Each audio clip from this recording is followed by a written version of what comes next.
Hello everyone, welcome to Shakti's cooking. நம்ம இன்றைக்கி பார்க்க போகிறது டார்க் ஃபேண்டசி பிஸ்கட் ரெசிபி தான். வாங்க எப்படி செய்கிறதுன்னு பார்ப்போம். முதல்ல பிஸ்கெட்டுக்குள்ளே வைக்கிற சாக்லேட்டை ரெடி பண்ணிப்போம். 1/2 கப்பு டார்க் காம்பவுண்ட் சாக்லேட் எடுத்திருக்கேன். 1/4 cup refined oil. Double boiling method use பண்ணி சாக்லேட்டை நல்லா மெல்ட் பண்ணியிருக்கேன். மெல்ட் பண்ண சாக்லேட்டை 1 hour ஃப்ரிட்ஜில் வச்சுக்கலாம். இப்போ பிஸ்கெட்டுக்கான மாவு ரெடி பண்ணிப்போம். 1/2 கப்பு மெல்டட் பட்டர் எடுத்துக்கலாம். பட்டர் அன்சால்டட் பட்டர் தான் எடுத்துக்கணும். ஏன்னா பேக்கிங் பர்பஸ்க்கு பண்ணுறதுனால அன்சால்டட் பட்டர் தான் எடுத்துக்கணும். 1/2 கப்பு சுகர் பவுடர். இப்போ ஒரு ஃபோர்க் வச்சு நல்லா மிக்ஸ் பண்ணிக்கோங்க. எந்த ஒரு லம்ஸும் இல்லாமல் நல்லா மிக்ஸ் பண்ணிக்கோங்க.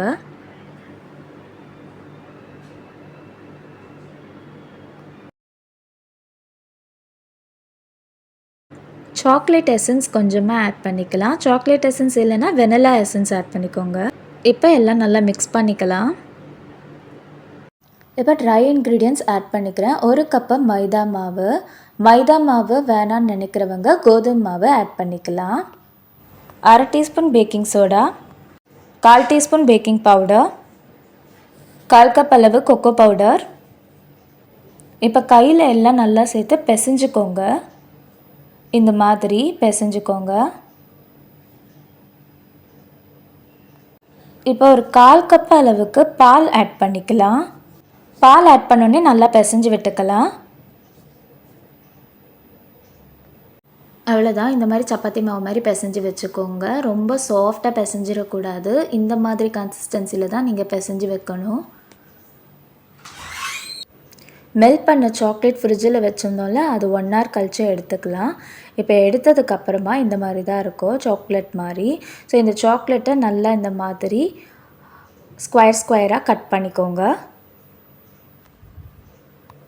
இப்போ மாவுலேருந்து கொஞ்சமாக எடுத்து ஒரு பால் அளவு உருட்டிக்கோங்க. நல்லா இந்த மாதிரி உருட்டிக்கோங்க. இப்போ உருட்டின மாவை இந்த மாதிரி ஃப்ளாட்டாக ப்ரெஸ் பண்ணிக்கோங்க. இப்போ பீஸ் போட்டு இந்த சாக்லேட்லேருந்து ஒரு பீஸ் எடுத்து இந்த மாதிரி நடுவில் வச்சு நல்லா க்ளோஸ் பண்ணிக்கோங்க. இந்த மாதிரி க்ளோஸ் பண்ணிக்கோங்க நல்லா.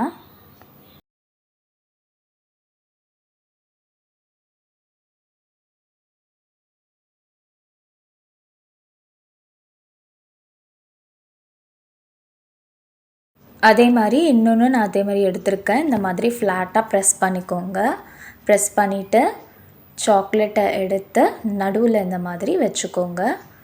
வச்சுட்டு நம்ம க்ளோஸ் பண்ணிக்கலாம். நல்லா இந்த மாதிரி க்ளோஸ் பண்ணிக்கோங்க. எந்த ஒரு கிராக்கும் வரக்கூடாது. நம்ம க்ளோஸ் பண்ணிவிட்டு ப்ரெஸ் பண்ணி வைக்கும் போது எந்த ஒரு கிராக்கும் வரக்கூடாது. ஸோ அந்த அளவுக்கு பொறுமையாகவே ப்ரெஸ் பண்ணி க்ளோஸ் பண்ணி வைங்க. பொறுமையாக பண்ணுங்கள். அவ்வளோதான். இந்த மாதிரி ஃப்ளாட்டாக ப்ரெஸ் பண்ணி வச்சுருங்க.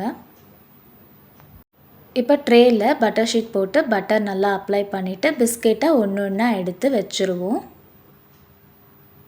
ஓடிஜி இல்லாதவங்க பிஸ்கெட்டை குக்கரில் கூட வச்சு பேக் பண்ணிக்கலாம். இப்போ ஓடிஜியை 175 டிகிரி செல்சியஸில் 10 மினிட்ஸ்க்கு ப்ரீஹீட் பண்ணிவிட்டு அதுக்கப்புறமா 15 மினிட்ஸ்க்கு பேக் பண்ணிக்கோங்க.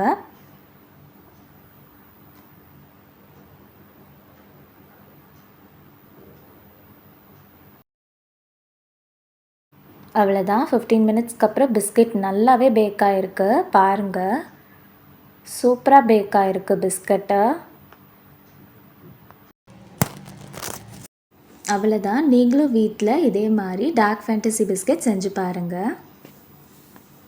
என் சேனலை நியூவாக பார்க்குறவங்க சப்ஸ்கிரைப் பண்ணிவிட்டு லைக் பண்ணிவிட்டு ஷேர் பண்ணுங்கள். Tata bye, love you all.